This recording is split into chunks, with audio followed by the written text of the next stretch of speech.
My name is Maria Gonzalez, and if you'd glimpsed my life just a year ago, you have seen a woman crumbling under the weight of invisible chains, standing in the humid Miami kitchen of my childhood home, stirring arroz con pollo for my ailing mother while my brothers lounged outside at a family barbecue, their laughter a cruel echo of the life I'd given up.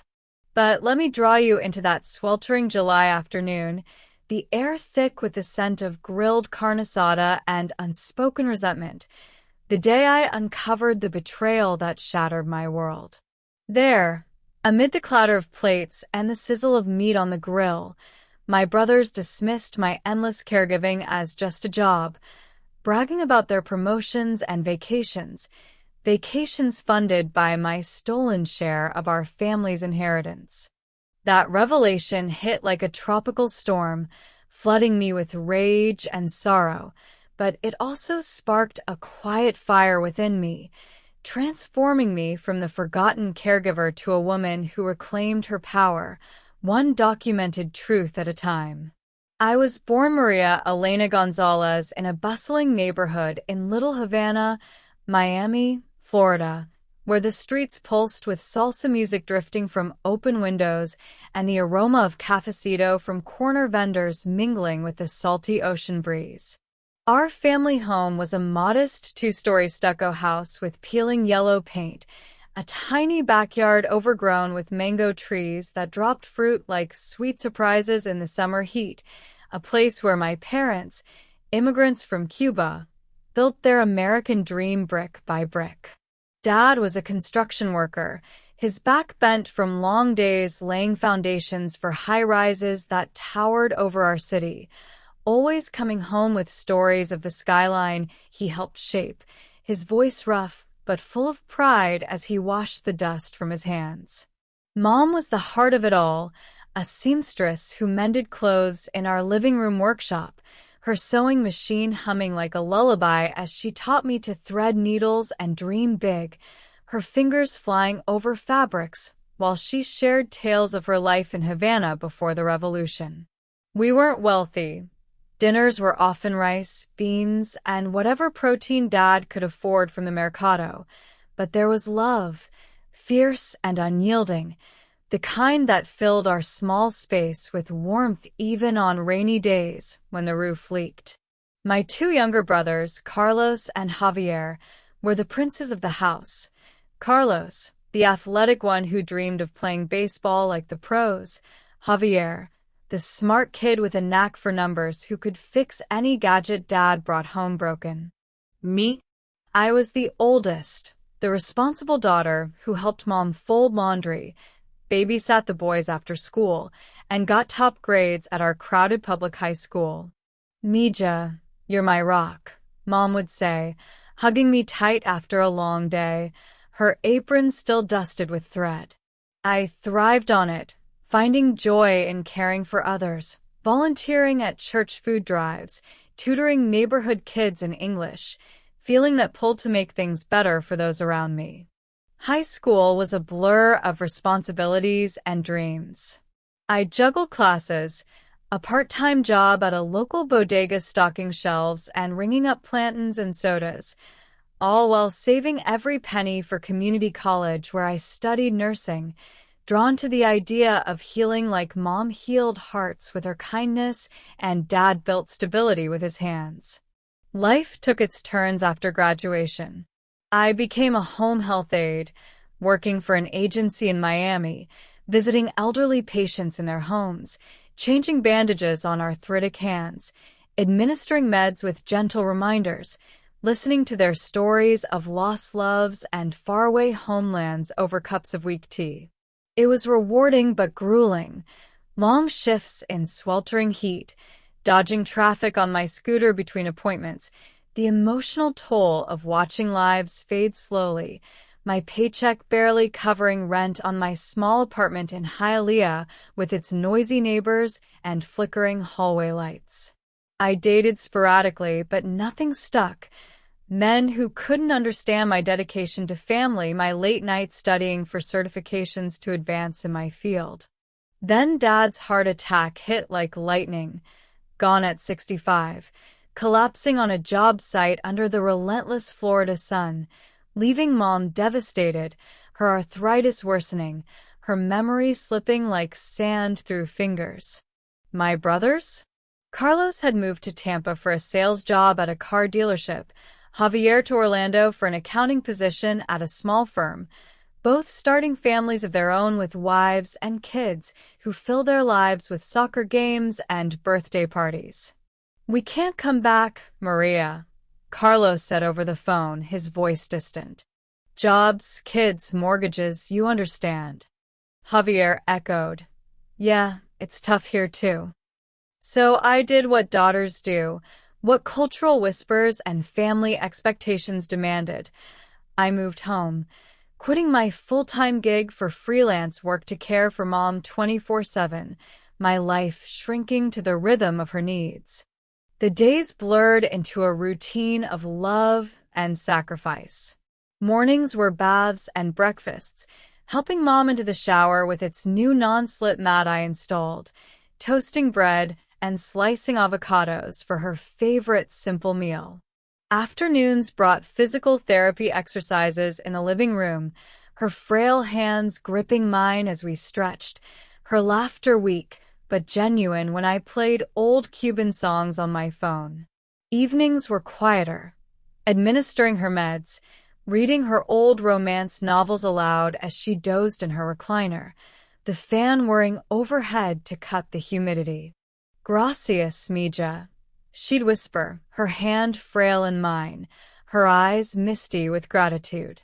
I dipped into my savings for everything, her oxygen tank when breathing grew hard, doctor visits to specialists in Coral Gables, even retrofitting the bathroom with grab bars after a near fall. Freelance gigs helped, caring for other patients a few hours a week, but it was patchwork.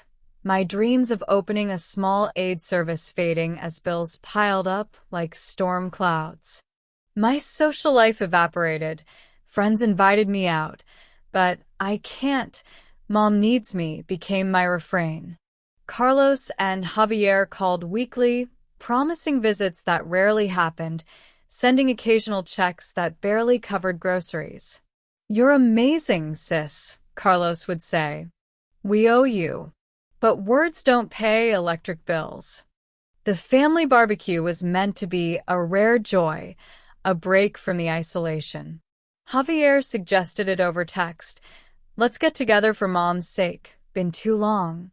And I spent days prepping, excitement flickering like a candle in the wind. I marinated skirt steak in mojo sauce overnight, chopped veggies for fresh guacamole, set up folding tables in the backyard under string lights. I strung myself, the mango trees providing shade from the relentless sun. The air hummed with reggaeton from a portable speaker I'd borrowed, kids running around.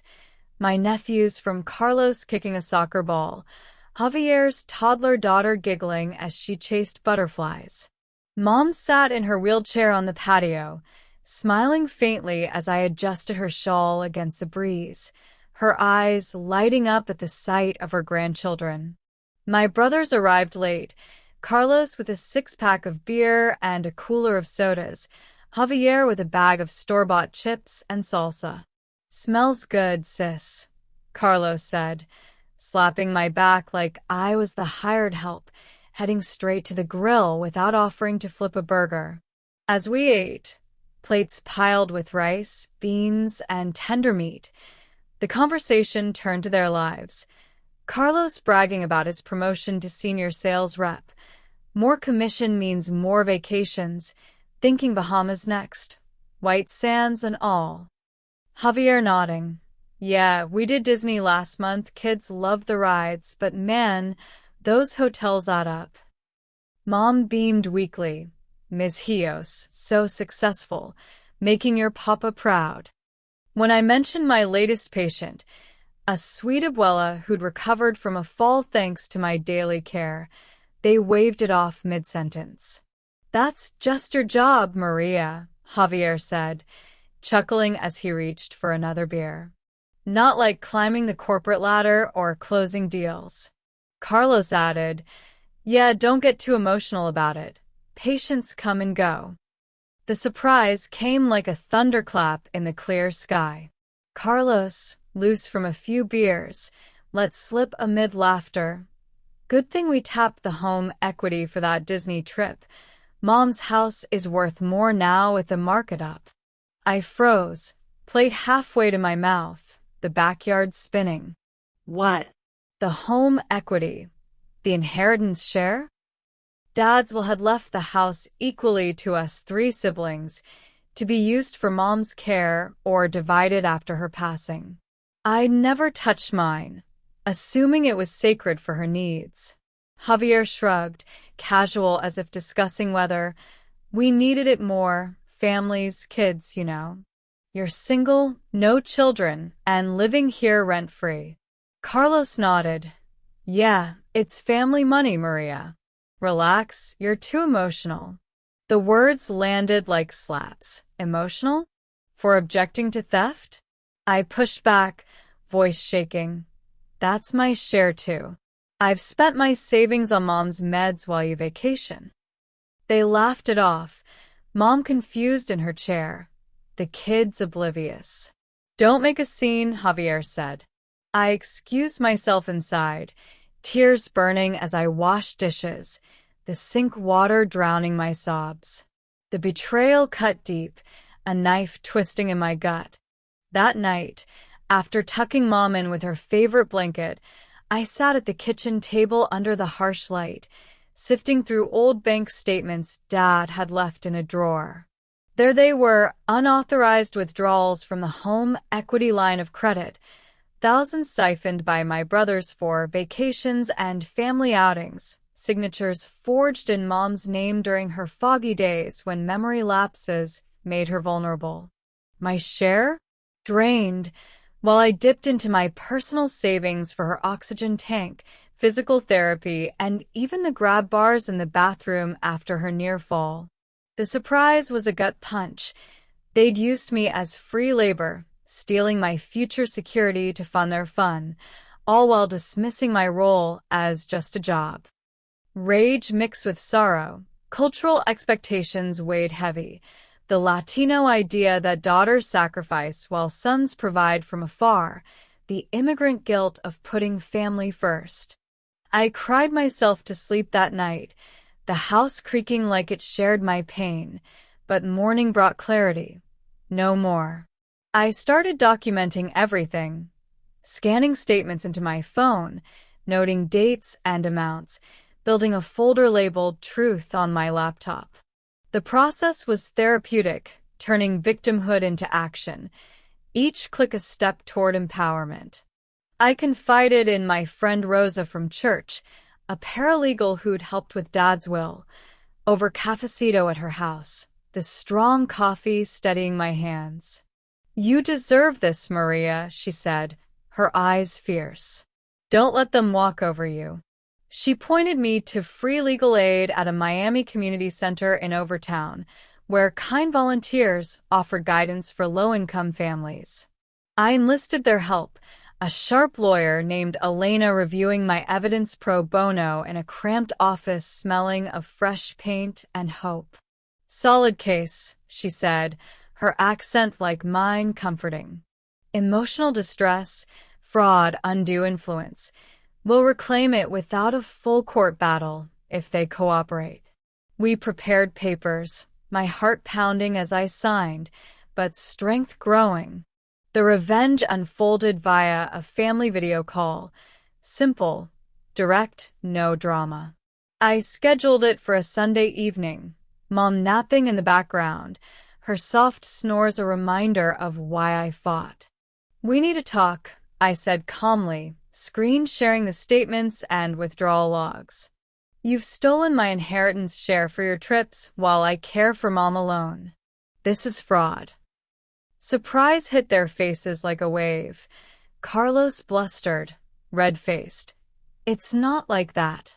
We were helping the family." Javier stammered. "We thought it was okay.